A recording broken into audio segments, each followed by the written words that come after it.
Well, hello, guys. How are you? This is the Sofa Pillow Talk, and I know, like,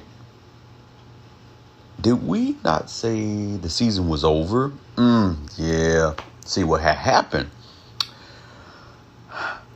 This is a bonus, and this is a great bonus.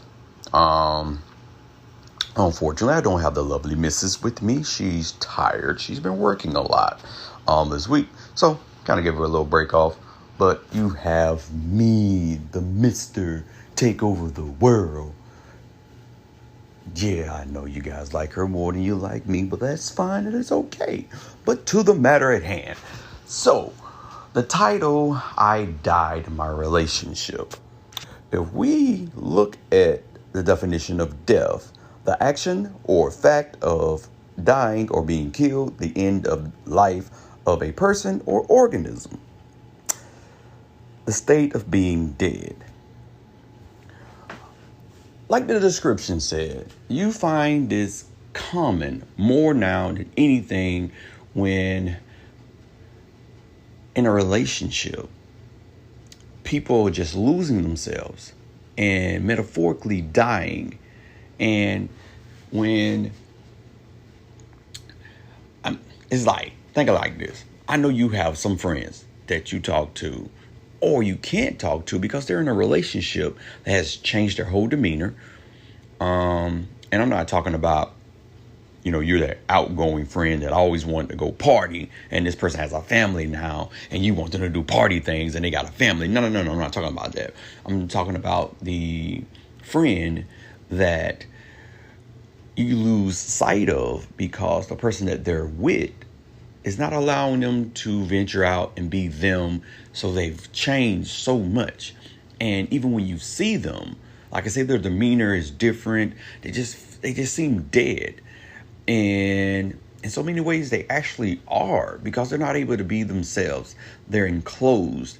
Now, the sad thing about this is there are so many things that could be going on. This person can be imprisoned by themselves, feeling as though that they can't do anything better than what they are in right now. And so they're locked in because they just feel like they can't do any better, like I stated. Or it's scare factor going in to where if I leave this person is going to do something to me due to the partners actually said, if you try to leave me, I will either kill you and the kids or I will screw you up. I will make your life miserable. In that sense, that is a dangerous situation. And at some point, you have to find the strength, especially if you're able to leave. And I say this a lot to people that I talk to that find themselves in a relationship where they're just dead and they don't want to be there anymore. But I'm talking to them outside of the situation, meaning that I'm possibly talking to them at work, or I'm just passerby, or they're at my bakery and we're just having a conversation and we end up talking about the relationship. So my question for them is, you're here, right? You're outside of the relationship. Why do you have to go back? Now, when there's kids involved, I know it's a little bit more strenuous trying to leave with kids, especially if they're very young. But you really seriously changing the narratives of dying in a relationship. You still can be reborn, even inside of that relationship. And, I've talked to people, I've heard stories where when a person has been reborn in a relationship, the partner is looking at them as in you're doing it for somebody else instead of just for yourself, or maybe even for them trying to re-spark something that may have been at the very beginning and has gotten lost in jobs and in kids. Because once we have kids and once society has placed on us that we have to have multiple jobs in order to live like kings and so forth, and all the rigmarole and crazy stuff that we gotta have, the phones, the cars, the clothes. you really, you have to look outside of that and try to, almost like a company, rebrand yourself. And by rebranding yourself, you just may have to get out of that relationship. If that relationship is able to be saved and you can be reborn and that other person is reborn with you, then I say go for it.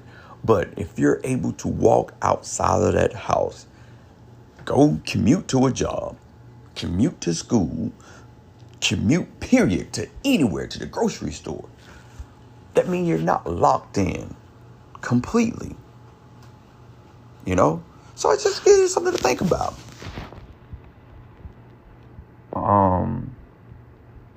Even if you're not married or not completely deep into a relationship, definitely find out for yourself what is a no-no. There's this thing that I constantly talk about to people, and I brought it down to 5. But when I was talking to my son a couple of days ago, but finding 10 things that that'll make a relationship work and discussing it with that partner before you even go like balls deep, before sex is involved. You want to just trying to make sure that at some point you guys are seeing eye to eye on values, on how you think life should go in a relationship, because you'll be very surprised how many people right now are just jumping in, having sex. Oh, I like you. Sex was great. Get in a relationship. 2 years later, now I'm dead. Metaphorically, I'm not myself. I can't do this anymore. You also have people committing suicide due to this because they feel like as though they have nowhere to go. You have people killing other people because they feel like they have nowhere else to go. It is a sad matter. A scary one as well. So in this part 1, I really just want you to think, are you that person that's sitting in a relationship right now and it's as though you're dead to the world, to yourself, to your kids, to your family, to the loved ones? Forget about your partner, because your partner is more the reason why you're sitting where you're sitting at. It's time to reevaluate your situation. What's keeping you there? What's causing you to feel dead? Is it your partner or is it just you? Because sometimes the reason for death in a relationship just may not be that the partner is bad for you. You may not be meant for that partner. That partner could be doing everything in the world, but just not what is needed for you. You went in thinking that it was all peaches and cream, but then you just realized that this is not it. This is not what I want. I found out by going through relationships and making bad decisions, I have to say on purpose, some with accident, it's purposely done, being an idiot of sorts. I found that sometimes we can force something that a person doesn't want, like forcing a relationship with someone, and they may be even throwing off clues that they don't want this relationship, and we're still pushing it and we're still making it, trying to make it work. That can cause yourself to die in a relationship because you're putting all this energy into something that's not even supposed to happen. Or maybe it was supposed to happen to bring light to something, but not to continue in a way that you're trying to make it continue. So just think about it. Sit down, look in the mirror, look at yourself. What are you doing? What are you not doing? Why am I dead in my relationship? Why do I not have life when I used to have life before I got in this relationship? Go back to that point. And once you get to that point, figure out the differences. Start there. So, I end with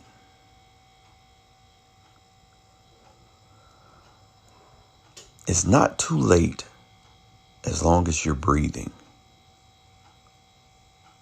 It's not too late as long as you can step outside of that situation. Finding the strength is hard, but it's easier than you think. Your worst enemy is yourself. Get past yourself, and you can be reborn. So guys, hey, if you're listening to this, and this is on the actual date that this airs, later on tonight. What day is this actually? It is the 18th. So Wednesday the 18th. If you're listening to this on the 18th right now, tonight at 8 p.m. Eastern Standard Time, we will be doing part 2 with our guest, Tashawn Green. She's a relationship coach.